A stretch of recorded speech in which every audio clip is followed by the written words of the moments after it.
দর্শক, ভারত এবং শেখ হাসিনা বিষয়ে বর্তমান বাংলাদেশ সরকারকে এক ধরনের অসহায়ের মতো অবস্থা মনে হচ্ছে। ভারতের কাছে বারবার শেখ হাসিনাকে ফেরত চাওয়া, দ্বিতীয়বারের মতো আনুষ্ঠানিক চিঠি দেয়া, মৌখিকভাবে অনেকবার বলা সত্ত্বেও ভারত কোনো ধরনের রেসপন্স না করা বর্তমান সরকারকে হতাশ করেছে। এরই মাঝে আজকে ভারতীয় পররাষ্ট্রমন্ত্রীর বক্তব্য রীতিমতো চাঞ্চল্যের সৃষ্টি করেছে। সেরকম মুহূর্তে আমরা দেখছি বাংলাদেশের পররাষ্ট্র উপদেষ্টার এক ধরনের অসহায় কথাবার্তা তার মুখ থেকে বেরোচ্ছে। তিনি বলছেন, ভারতকে বারবার বললেও ভারতের কোনো সাড়া আমরা পাচ্ছি না। এরকম মুহূর্তে কোন পরিস্থিতির দিকে যাচ্ছি আমরা, চলুন একটু ভেবে দেখি আমাদের পররাষ্ট্র উপদেষ্টা তৌহিদ হোসেন তিনি কি বলছেন এবং ভারত থেকে সর্বশেষ কি তথ্য আমরা পাচ্ছি। থাকবেন পলিটিক্স টিভির নিয়মিত আয়োজনে।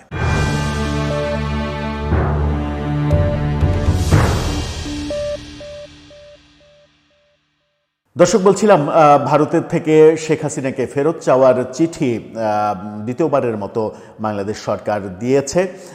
এই চিঠির প্রেক্ষাপটে খুব একটা সাড়া ভারতের পক্ষ থেকে পাওয়া যাচ্ছে না। পররাষ্ট্র উপদেষ্টা তৌহিদ হোসেন সেরকম অসহায়ত্ব প্রকাশই করলেন। এবার রংপুর সফররত তৌহিদ হোসেন তিনি যে মন্তব্য করেছেন তাকে নিয়ে সংবাদের শিরোনামটা আপনারা দেখে নিতে পারেন। তিনি বলছেন, শেখ হাসিনাকে ফেরাতে ভারতের সাড়া নেই। পররাষ্ট্র উপদেষ্টা শেখ হাসিনাকে ফেরাতে যখন ভারতের সাড়া নেই কিংবা সাড়া মিলছে না, সেই প্রেক্ষাপটে তিনি আদতে কি বলছেন চলুন একটু জেনে দেখি। পররাষ্ট্র উপদেষ্টা তৌহিদ হোসেন বলেছেন, বাংলাদেশের সর্বোচ্চ আদালত থেকে দণ্ডপ্রাপ্ত আসামি শেখ হাসিনাকে ভারতের কাছে দেশে ফেরত চাওয়া হয়েছে, কিন্তু ভারতের পক্ষ থেকে ইতিবাচক সাড়া মেলেনি। এ ধরনের ঘটনা চট করে জলদি সমাধান পাওয়া যায় না। আবার তিনি এটাও বলছেন যে চট জলদি সমাধান পাওয়ার ব্যাপার না এটা, অর্থাৎ সময় লাগবে। ভারতের পক্ষ থেকে কি রিয়াকশান পাওয়া যায় তা দেখা হচ্ছে, অর্থাৎ বাংলাদেশ সরকার অপেক্ষা করছে ভারতের রিয়াকশান, আনুষ্ঠানিক রিয়াকশানের জন্য। রংপুর সার্কিট হাউসে এই মন্তব্য তিনি করেছেন। তারেক রহমানের দেশে ফেরা নিয়ে বলেছেন যে তারেক রহমান কখন দেশে আসবেন এ সম্পর্কে আমার কোনো তথ্য নেই। এই ব্যাপারগুলোতে নিয়ে আলোচনা করতে চায় না, মূলত একটা সাবজেক্টেই থাকতে চায়, সেটা হচ্ছে যে শেখ হাসিনার ফেরত চাওয়া ব্যাপারে, বাংলাদেশের আনুষ্ঠানিক চিঠির ব্যাপারে ভারত কোনো সাড়া দিচ্ছে না।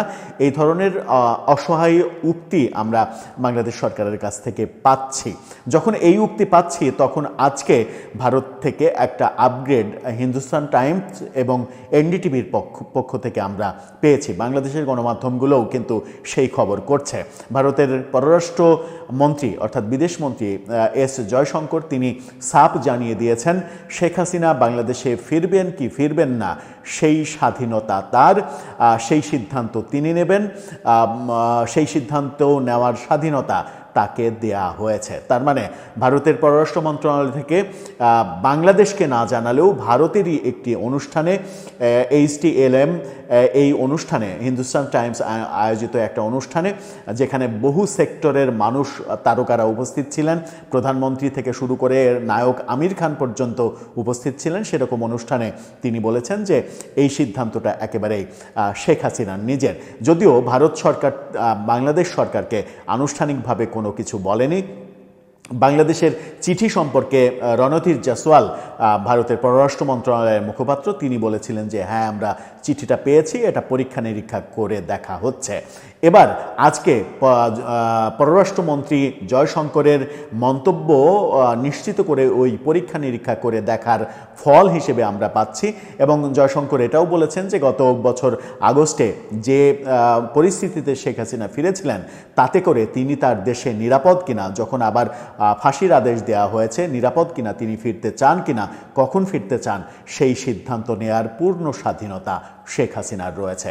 তার মানে বাংলাদেশ সরকারের পররাষ্ট্র উপদেষ্টা, আমাদের পররাষ্ট্র উপদেষ্টা তৌহিদ হোসেন যেটা বলছেন যে ভারত সাড়া দিচ্ছে না, অতঃপর ভারত বাংলাদেশ সরকারকে সাড়া না দিলেও ভারতের নিজস্ব অনুষ্ঠানে ভারতের পররাষ্ট্রমন্ত্রী যখন এই কথা বললেন তখন বাংলাদেশ সরকারকে ধরে নিতে হবে এটাই ভারতের মন্তব্য, এটাই ভারতের বক্তব্য। সুতরাং এই সরকার কোনো ধরনের কোনো কূটনৈতিক সম্পর্কের মাধ্যমেই ভারত থেকে শেখ হাসিনাকে ফেরত আনতে পারছে না। যদিও শেখ হাসিনার অন্যান্য মামলা, গুম খুনের মামলা, দুদকের প্লটের দুর্নীতির মামলা, এরই মাঝে দুদকের প্লটের মামলায় একটা মামলায় 21 বছর কারাদণ্ড দেওয়া হয়েছে, আর একটা মামলায় 5 বছর কারাদণ্ড দেওয়া হয়েছে। গুম খুনের মামলা মানবতা বিরোধী আদালতে চলছে, এটাও হয়তো নির্বাচনের আগে আগে এই মামলার রায়ও দেয়া হতে পারে। এখানেও শেখ হাসিনার মৃত্যুদণ্ডের যে আদেশ, সেই আদেশ আসার সম্ভাবনা রয়েছে বলে অনেকে মনে করেন। এরকম প্রেক্ষাপটে শেখ হাসিনাকে পাওয়াটা অনেক বেশি কঠিন হয়ে গেল আমাদের জন্য এবং বাংলাদেশ সরকারের জন্য। আদালতে রায় ঘোষণা করলেও সেই রায় বাস্তবায়ন করার ক্ষেত্রে আমার মনে হয় যে সুযোগটা বাংলাদেশ সরকারের আসছে না।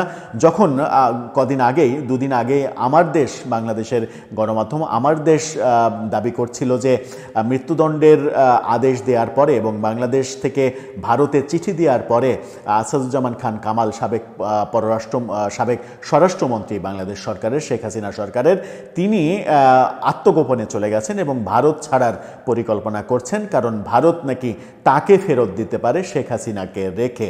এরকম আশঙ্কা থেকে তিনি ভারত থেকে সেফ কোনো কান্ট্রি, যে দেশে মৃত্যুদণ্ড অবৈধ এবং যে দেশের সঙ্গে বাংলাদেশের কোনো প্রত্যর্পণ চুক্তি নেই, সেরকম দেশে যাওয়ার চেষ্টা করছেন। এরকম খবর আমরা আমার দেশে দেখেছিলাম। যদিও আমার দেশের খবর, বিশেষ করে আওয়ামী লীগ সম্পর্কে আমার দেশের খবর কতটা অথেন্টিক সেই ব্যাপারে যথেষ্ট সন্দেহ থাকার কারণ রয়েছে। দর্শক, আপনার কি মনে হয়, যখন আমাদের পররাষ্ট্র উপদেষ্টা বলছেন ভারত সাড়া দিচ্ছে না, তখন ভারতের পররাষ্ট্রমন্ত্রীর যে মন্তব্য আমরা পেলাম, তাতে করে অবস্থা কি আরও বেশি খারাপের দিকে যাচ্ছে? আপনার মন্তব্য জানিয়ে লিখতে পারেন আমাদের কমেন্ট বক্সে।